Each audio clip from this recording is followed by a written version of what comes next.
Okay. We got some sound. Okay. All right. It's my pleasure to call this December 27th, 2022 meeting of the Board of Fire Commissioners for South King Fire and Rescue to order. You need to unmute yourself. This Shows you muted. meeting is both in person and virtual. All commissioners are present in person. That's weird. All right. Mr. Fuller, will you lead us in the pledge, please? I pledge allegiance to the flag of the United States of America and to the republic for which it stands, one nation, under God, indivisible, with liberty and justice for all.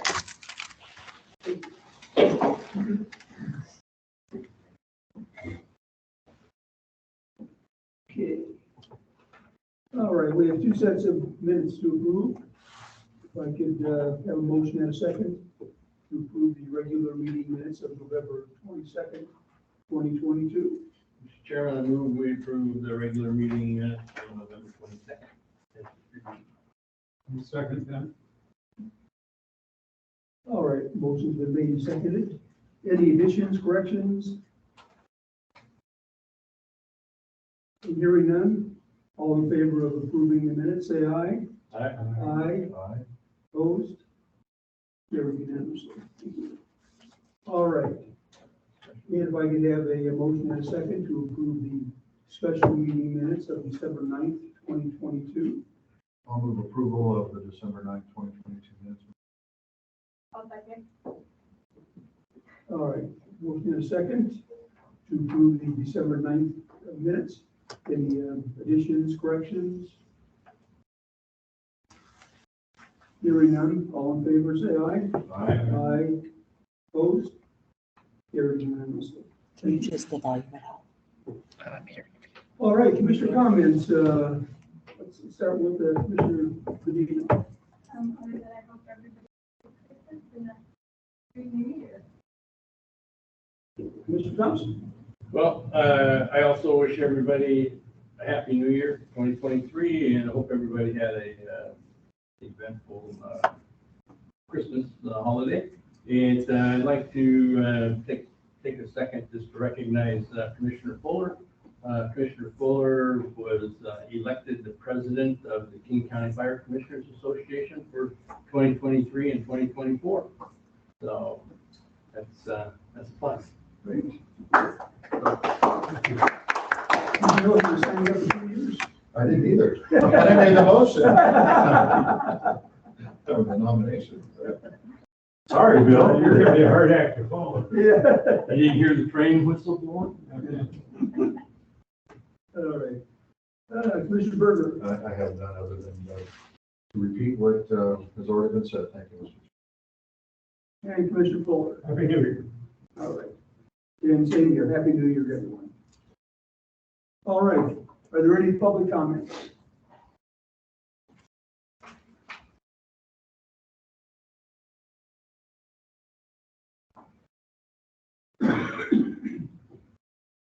All right, hearing none. Commissioner committee reports. I don't think we had any. Got one. Oh, okay. You got The policies and procedures, committee recommends they do pass on the amendments or revisions that are presented tonight. One of the revisions was recommended by the auditor during the last audit. So that's it. That was one of the review all bids in that. Yeah, Okay. Mark, is that both pieces? there's two pieces. Section Yeah, two- 15 and section. It should be the whole book, Yeah, the whole guidelines. You haven't approved the updated ones that we sent out. yeah. So we got to add these to it. And then, Yeah. You made a motion, did you? I would make a motion that we approve revisions to the policies and procedures as outlined in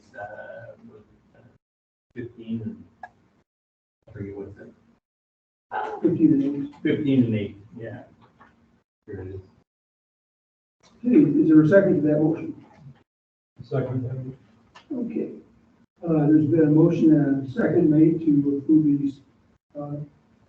changes to the commissioner guidelines. Any comments, questions? A lot of credit for being able to do that goes to Lori for putting up with Mark for numerous meetings that you back and forth. It's worthwhile to go through and understand some of the history behind some of the things that are in the bylaws and things that could be changed to bring them up to date. Thank you, Lori. Okay, if there's no other comments, all in favor of approving these changes to the guidelines, say aye. Aye. Opposed? Carried unanimously. Thank you. Okay, resolution 624, we have the chief read that, please. Happy to do so. Resolution 624, a resolution of the Board of Commissioners of South King Fire and Rescue, also known as King County Fire Protection District Number 39, King County, Washington, adopting regular meeting schedule for 2023.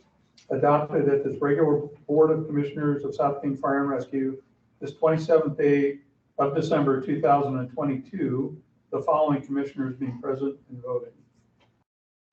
Okay, could I have a motion and a second to approve resolution number 624? Mr. Chair, I move resolution 624. I'll second. Okay, there's been a motion and a second. Any comments, questions? Hearing none, all in favor say aye. Aye. Opposed? Carried unanimously. Thank you. All right. Resolution 625. Yes, sir. Resolution 625, a resolution of the Board of Commissioners of South King Fire and Rescue, also known as King County Fire Protection District Number 39, King County, Washington, regarding the adoption of the IFC permit fee schedule, adopted at a regular meeting of the Board of Commissioners of South King Fire and Rescue this 27th day of December 2022, the following commissioners being present and voting. Okay, could I have a motion and a second to approve resolution number 625? Mr. Chairman, I'd be happy to move approval of resolution number 625, and in so doing, I want to commend Assistant Chief, Division Chief Kevin Crossan for that excellent staff report that came along with this, explaining all the very detailed changes and the rationale behind each of them. Thank you, Kevin, very much. Appreciate that. Okay, was there a second? Second. Okay. Ladies first. Okay, there's been a Let motion. everybody know she's here. There's been a motion or second. Any comments, questions, discussion?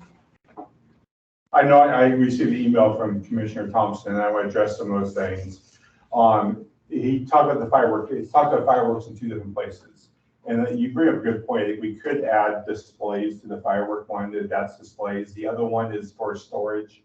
We don't have anyone currently that does that. We have had storage of plastic caps and things like that. So the ones with explosives, including fireworks, that's storage of the, I have no problem with adding the firework displays so that it's very clear between the two. That was one of the questions you talked about.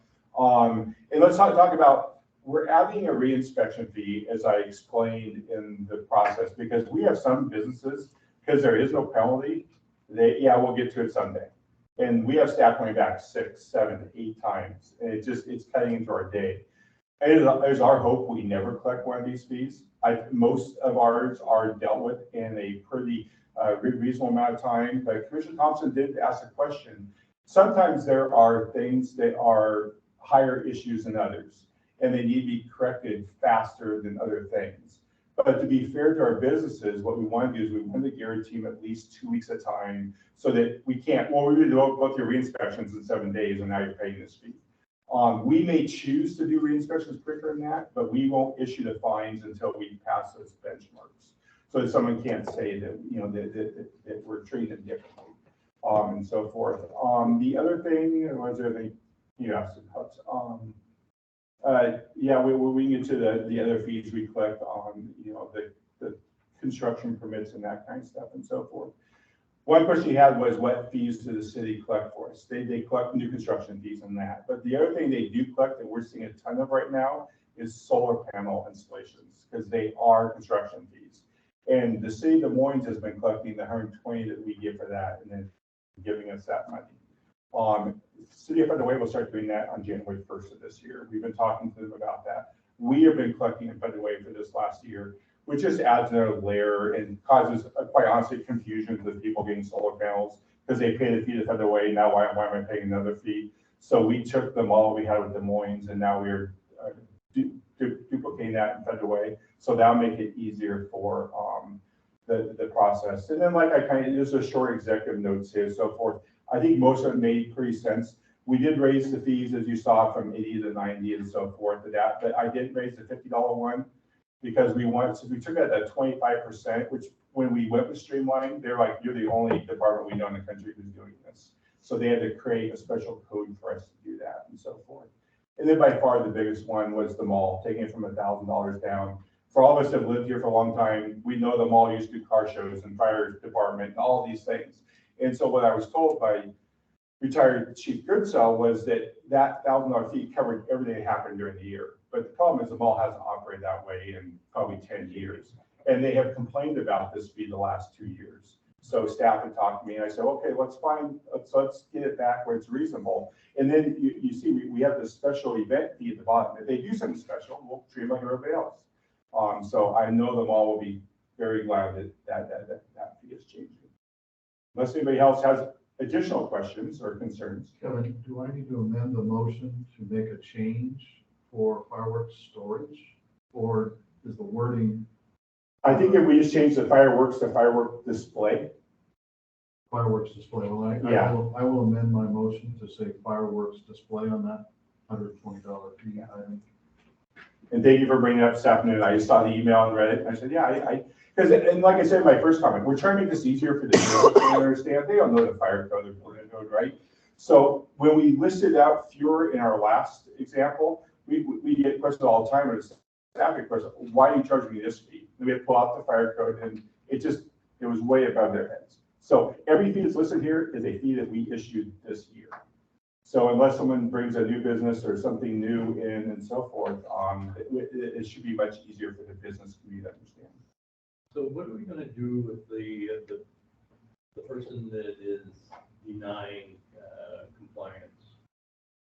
Well, our hope, it is level 1. In the past, there is a citation book in my office that I think has been used twice in 20 years. In fact, the other staff said, do we have one? I said, yeah, I was showing to me, this hasn't been used. Our hope is by having these $100 and $300 flat fees, once they hit certain benchmarks, that will be deterrent enough. If we truly do have a building, just be complete non-compliant, we'd have to work with the building officials and so forth, because yeah, we have this piece of their building, but really it's the cities that have the bigger say in revoking things and doing things. Luckily, we've never had to do that and so forth. So, but that's really understand, I'm still learning this office and this job and all those things, but from what I understand, when things are that serious, we have to work together with our building officials and so forth. And both cities have been great at dealing with that. Kevin, is that both operation and construction, or just construction? Well, construction's a little more because we have a say at the table when they're applying to build a building. We have our voice and our chance to say, hey, this is not compliant with this and so forth. Our biggest concern has been more with because usually the cities and us line up pretty well together and say, we're not signing off on this until we address this issue. You know, we either go with what says or find the happy medium we both can live with. I think the issue where we're really having is with the IFCs, but with the operational stuff. It's someone's out here who just for whatever reason is being non-compliant. That's where we're seeing most of our problems. So that doesn't require the building officials. No. Just the And like I said, we honestly hope we never collect a single fee from anybody. Our goal is, you know, that people fix their stuff and we move on and everybody's happy. But we really, there's been worry in the past that we could charge an hourly rate, but then you have to track that and how, this is just much cleaner, it's much simpler.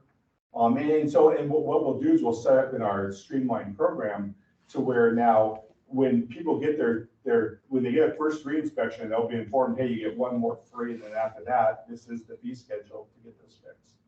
And we believe, because I'll be honest with you, when I talked to the other fire marshals around us in the zone, they were all shocked that we don't have something, because we might be the only one who doesn't have some type of fee schedule when you have those non-compliant businesses, so.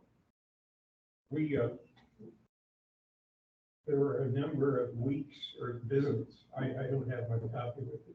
The number of visits, how many? It's 2 weeks, at least 2 weeks between, so they have at least 30 days before any type of fee be in place.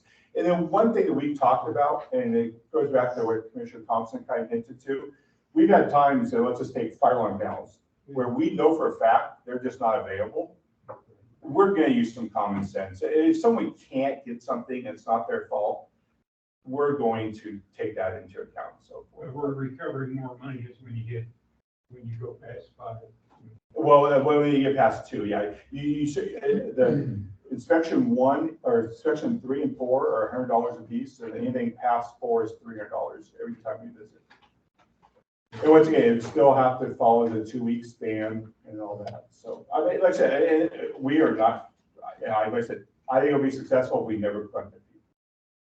Because what we're going for is voluntary compliance. Absolutely, We're not trying to be badge heavy and absolutely. beat the fire code over there. And unfortunately, I mean, I was just looking, I mean, we have about 3,000 inspections we do in that ballpark, somewhere between 3,000, 3,200. We're talking a handful of them that are really falling into this category where they're just being non-compliant. And that's a case where we can appeal to either city's building official, and if it's egregious enough, make the case for them to pull their business license. That will get their attention. I know when I was working for the city, well, actually in the county fire marshal as well, the 25 and a half years with the city and stuff, I only wrote 2 citations. Yeah. You know, and I inspected a lot of buildings, you know, and stuff, because you go with the attitude of voluntary compliance and get more bees with honey. Yeah, absolutely. And plus the way we're doing now is we all built in the streamline. So part of streamlining their fee process, what do we do with everything? They do all the collecting for us. They do everything for us. So we don't have to deal with any of those issues as well. Good job. So I amended to, Mr. Chairman, I amended my motion to include the word display on the fireworks line. I don't know if we had a second to the motion. We need a second to that. Agree to that? I'll say. Did you agree to that? I'll take the All right, we've got a motion and a second to approve resolution number 625 with the addition of displays next to fireworks. All in favor, say aye. Aye. Aye. Opposed? Carried unanimously. Thank you. Administrative team report. Most of the team is off enjoying some well-deserved time away. And we gave everybody a pass on administrative team reports this month. So unless you have some questions, it'll be pretty brief. So how about the winter event that we had, the ice event and snow event and stuff like that? What was the impact? Thank you, Mark. I was going to ask the same question. Given what happened in Buffalo, I certainly hope we didn't encounter that. We had a minor accident involving one of our fire apparatus. The damage to the fire engine was fairly small. Up in Des Moines, it was engine 367, if I recall. And other than that, as far as damage to our vehicles and that sort of thing, from the ice-related event, nothing. Life is good.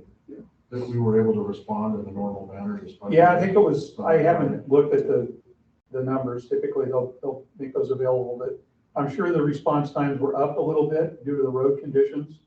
But given what we had, at least out in this area, pretty significant there for a while. So kudos to the crews. They slowed down and they got where they needed to go.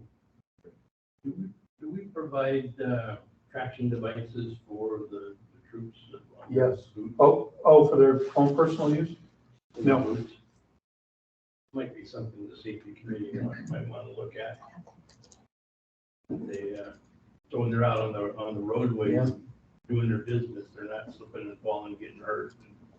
There were no injuries, no personnel. Not that I'm aware of. Only supposed to happen once every 10 years. Yeah, but there's no global warming, so. Chief Van Volkemer just sent me a text. He said no injuries, no areas in the district that we were unable to access. No district. No issues with accessibility. Good job. All right. DEI? Sharice, are you out there? I am. Hello. Hello, you're on. All right, great. I'm going to do a quick screen share here, although I know we have this document in the packet for those of us that are online. We're just going to go over a quick run through of our strategic plan and some updates on where we are thus far and what we have coming in 2022. Give you a moment to read through our mission and vision. So this mission and vision is specifically to our DEI efforts. This mission and vision was created with a DEI retreat, so some of our core leadership in the DEI realm at South King Fire and Rescue. And then it was vetted through our ambassadors committee, which is made up of both ops side and firefighters. So I'll give you a moment to read through it, and then we'll talk through the plan to help us achieve this mission and vision.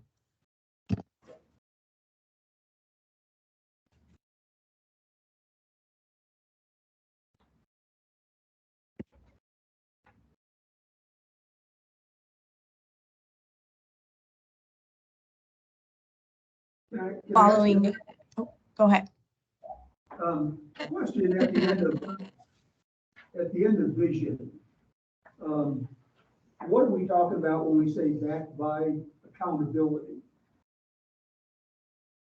Yeah, so we want to make sure that we are holding ourselves accountable to our mission and vision, right? So not only have we created a strategic plan and put some of the pieces in play, but there are also certain accountability measures that are in place. So this was created based on the OHA, our DEI retreat, our station visits, obviously the institutional knowledge that comes from all of our leaders, as well as some voices in our community, right? And one of the things that we heard over and over again in the OHA was not only do we want, you know, updated policies and practices and more training and development, we also want some accountability measures.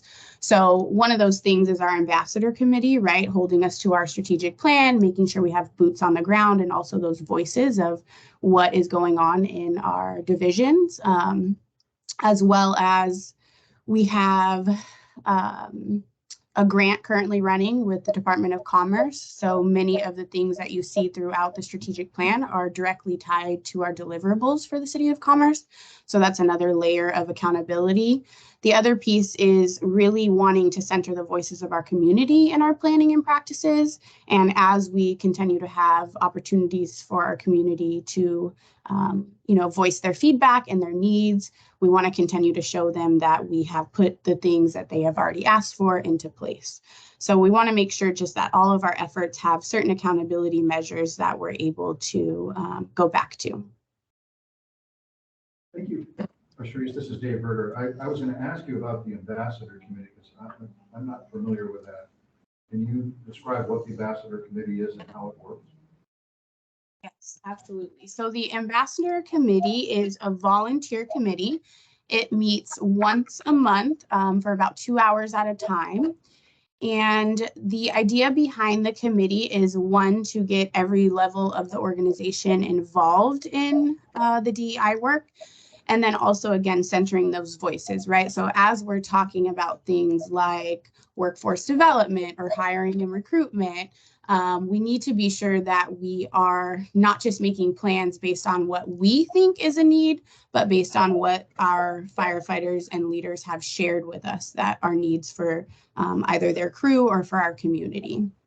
So one of the things that ambassadors are currently working on is developing CTE pathways for our local high schools. So a CTE pathway is that college career technical programming.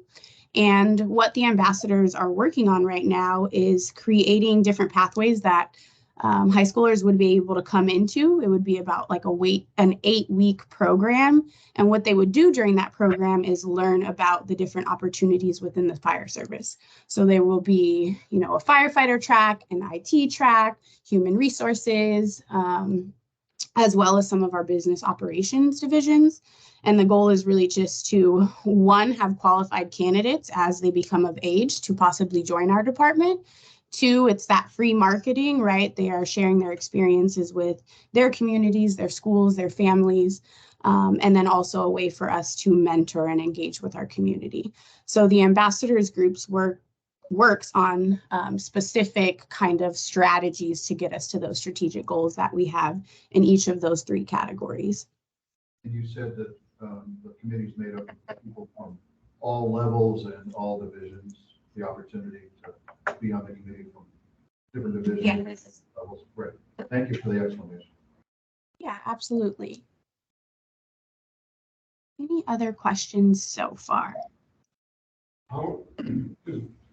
Commissioner Fuller, the King County Fire Commissioners, Fire Chiefs Association has a DEI effort. Are we working with them or following what they're doing to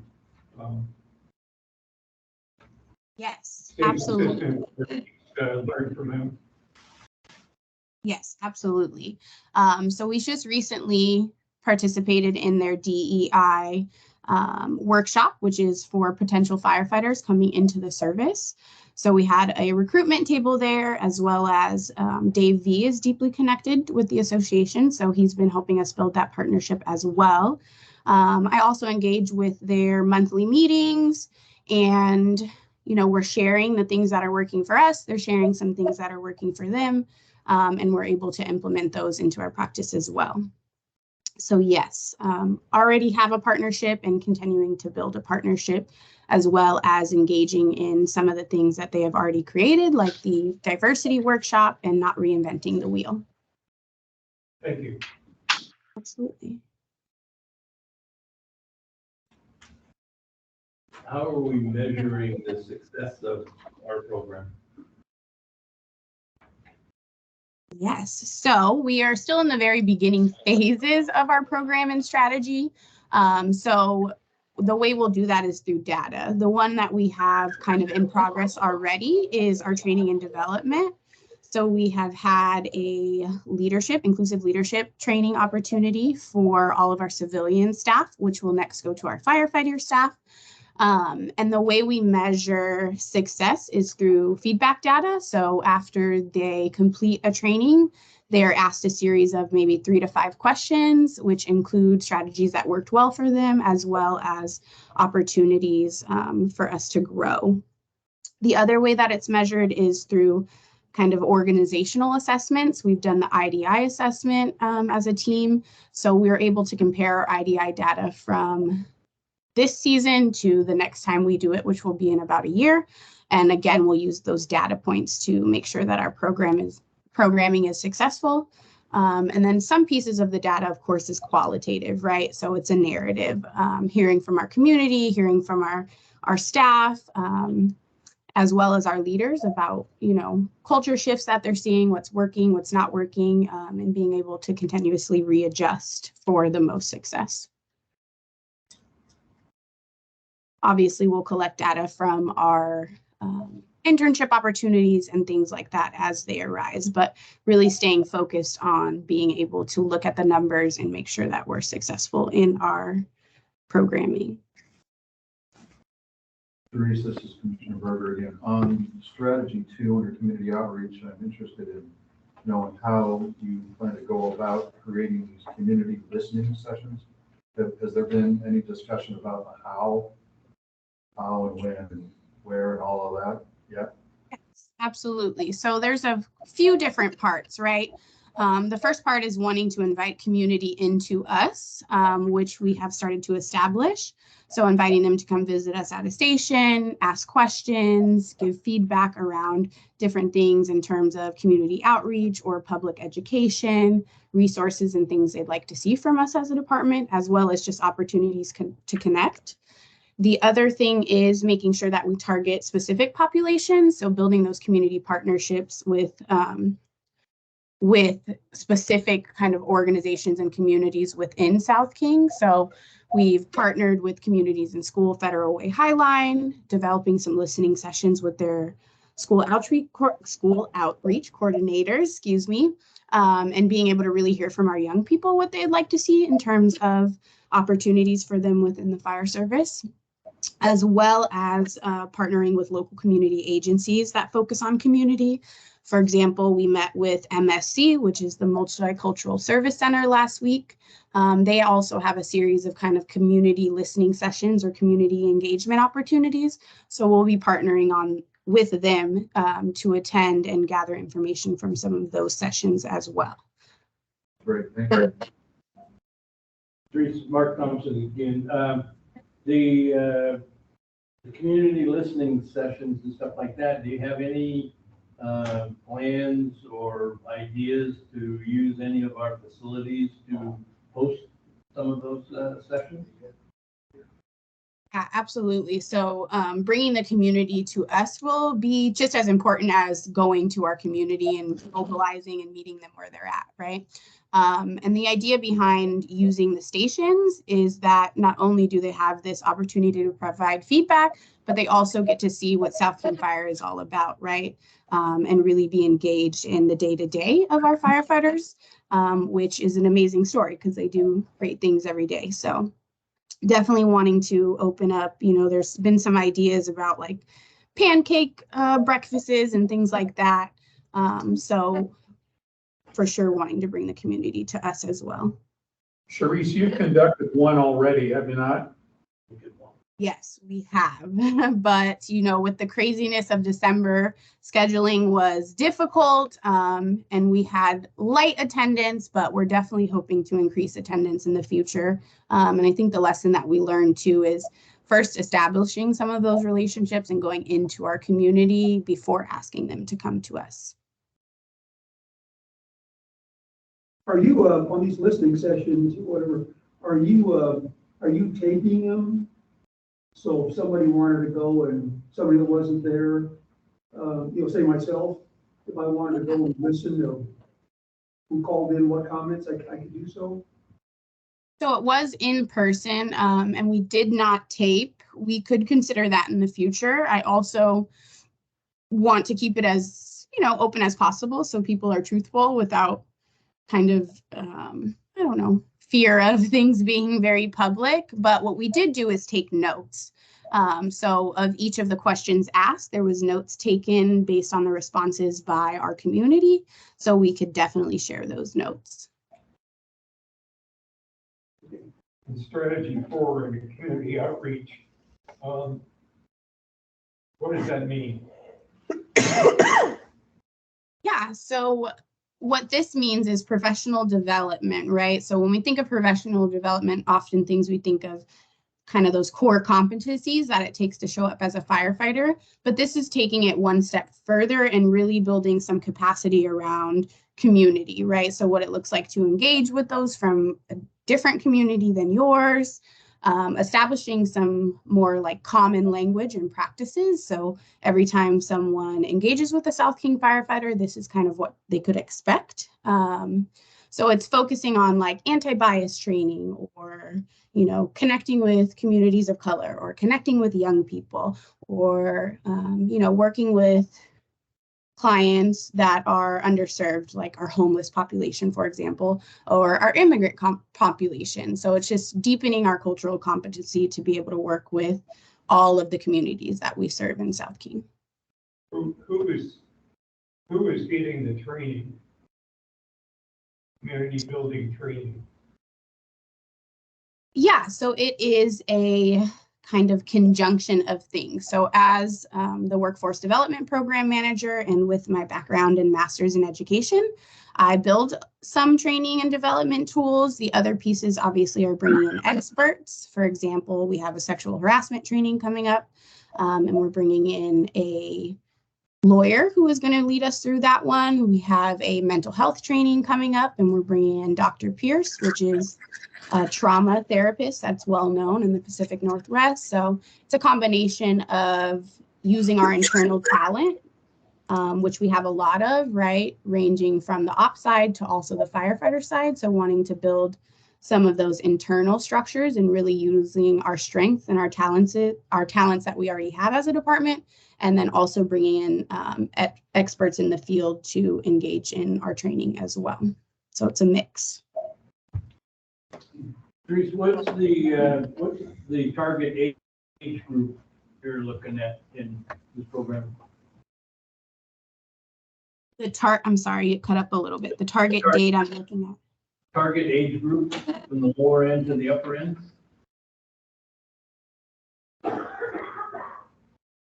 Sure, I understand the question. So the target date to start would be that we already started. The end of the grant is in June of 2023. And our planning, this specific strategic plan goes out for the next 2 years. So some of the pieces are already in play, and then some of them are coming up in the new year. So it's a 2-year strategic plan with various parts happening now. I was asking you, what's the target age group from the lower end to the upper end of the program? Age. Are you talking about community outreach in the community? No, the people that we're encouraging to participate. From the community. What are the targets? Yeah. Did you get that question, Sharice? Yeah, so I think, the targets are various. The specific community outreach programs that are not focused on youth, so not in the school, would be anybody that we serve in our community, specifically the adults. I think age group would range anywhere from 18 to, however old people are in our community are. And obviously they have different needs. So wanting to have a really broad picture of that feedback. And then the youth sessions are specific to kind of what they would like to see in that college and career realm, as well as public education. But since we do some K-12 initiatives as far as, reading and career development, we really do want to be able to center all voices within our community. So the target of the listening sessions will range throughout the year. Sounds good. Sharice, a follow-up question to Commissioner Thompson's question about age. Are we targeting the growing senior population by contacting the various senior facilities? That they have kind of unique needs, maybe special needs that fire department may be be able to respond to. Have you reached out to them? Yes, great question. Crossan and I are in the process of developing a plan with our new FMO positions coming open, and some more opportunity to have the workload accomplished, since we know that those populations utilize us most frequently. It really is important for us to have their feedback. So we are in the process of developing some opportunities for us to partner with the commercial ones that we serve the most often. So good question. And yes, we are working on it. Good, thank you. This Commissioner Gates, on the page on recruitment and hiring, strategy 4, expand mental health awareness. What are we talking about there? Are you talking about wanting all of our members to know what mental health programs are available to them? Yeah, so that's part of it, right? So in terms of retention, we know that retention is directly linked to employees' overall happiness. And part of that is mental health, right? So we know that our firefighters experience a lot of trauma, and they are supporting a lot of trauma within the community. So wanting to ensure that they know what's available to them, wanting to make sure that what we do have currently available to them is accessible and effective. And then also wanting to just, again, in terms of that workforce development and training, beef up some of our skills, knowledge, and awareness around mental health in general to both support our own coping strategies as we engage with trauma, as well as when we engage with community members that are experiencing that trauma.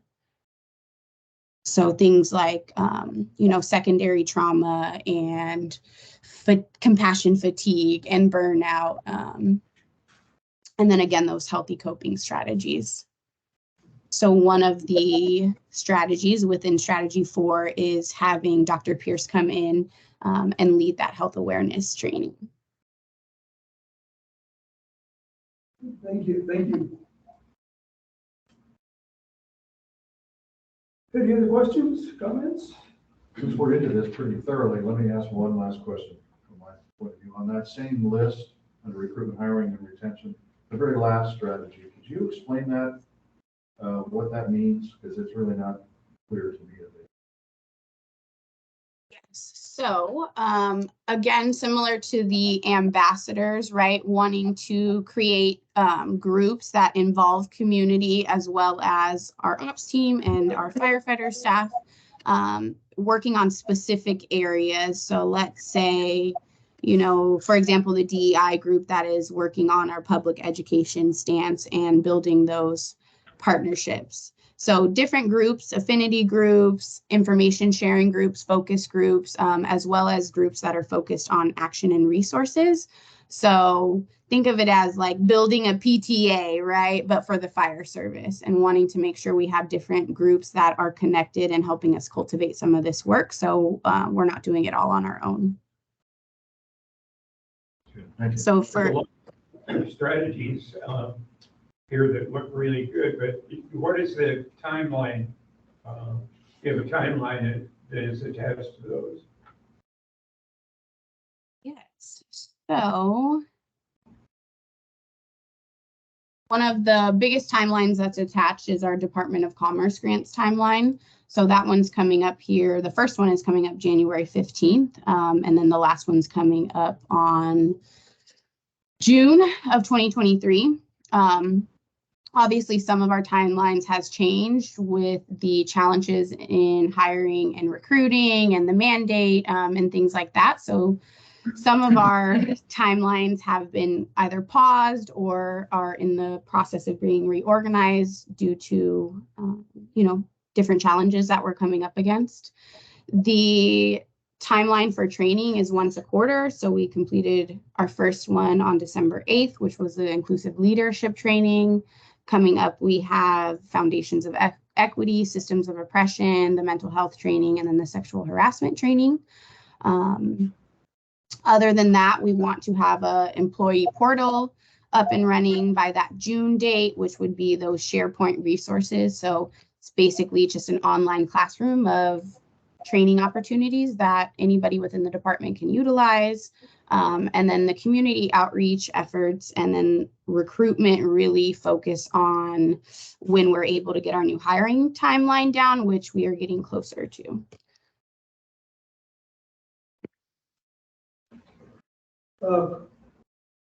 This is Commissioner Gates, a question back on the community listening sessions. If the commissioners wanted to listen in, can we, or will we know when they're going to be? Absolutely, I'm happy to forward those invites for the ones that are upcoming. I would encourage the members of the board to be there. You just have to watch the numbers, of course. Yeah, that's going to be my next question. Yeah, unless you want to make it a public meeting and just let everybody come in, but I think it's a really good idea for the commissioners to be a part of this. We could put it on our calendar. Yeah, Sharice can get those dates. I don't know if you've got them scheduled yet, but we can get those to the board pretty easily. Yes, absolutely. Dave, how will this be integrated into the larger strategic bridge plan? Workforce development is one of the categories, right? Yeah, we have to find the appropriate category of the 4 and get it going. I don't know that it'll be rolled in its entirety because we're a little further ahead with that than this is. But there's certainly going to be some intersecting points that we can get. As Sharice brings us online a little more, we have to at least make an opening for it in those pillars and allow it to be integrated. So I can't tell you exactly how I would rely more on Seth for that input. But I think it does probably, I see it as being a part of internal communications perhaps, and maybe leadership. But There's an integration process, Yeah. you just have to figure it out. Yeah. It's not something. Accountability as well. No, I don't think it's a good idea to have it standalone. So what's the plan when the grant runs out to continue the great work? And Well, the plan is to hang on to Sharice because she knows what she's doing. So the grant, I believe, is funded through 24. Yes. It expires in 25, right? So this current grant is budgeted through 2023, but yes, we have the opportunity to extend to 24 and 25 and actually beyond. So we're focusing heavily on documentation and execution of those deliverables and really hoping for that continued funding. The And I partnership. think they pursue that, of course, but the one thing that I would say here is Sharice has taken this on. It's brand new for us. And she's done a wonderful job. And I think we're not at the end stage yet. We're still rolling this out, or she is. And I commend her for it. But the goal is not to let it go away. It's to enhance it for sure. Very good. Thank you very much. Thank you, Sharice. we'll double your Christmas bonus next year, okay? I appreciate it. I think you're serious. All right. Are we on to the December budget? Yes, so Joe is off this evening. Kelsey, I'm sure, is waiting in the wings to give us all the financial updates that we need to have. Kelsey, are you out there? Yep, I'm here. Have at it. Okie dokie. So this month we have our mid-month utilities totaling $95,306.87. Accounts payable warrants totaling $1,551,546.39. Our payroll direct deposit totaling $1,737,338.29. Our payroll warrants for 23 individuals totaling $38,014.37. Our payroll taxes totaling $450,520.99. Our medical claims processed as of December 13th totaling $199,829.34. So the total approval for tonight is $4,072,556.25, which brings us to 96.6% of budget. So we are under budget 3.4%. However, the final report will come out after January. All right. I have a motion and a second to approve the vouchers. Mr. Chairman, I move approval of the vouchers.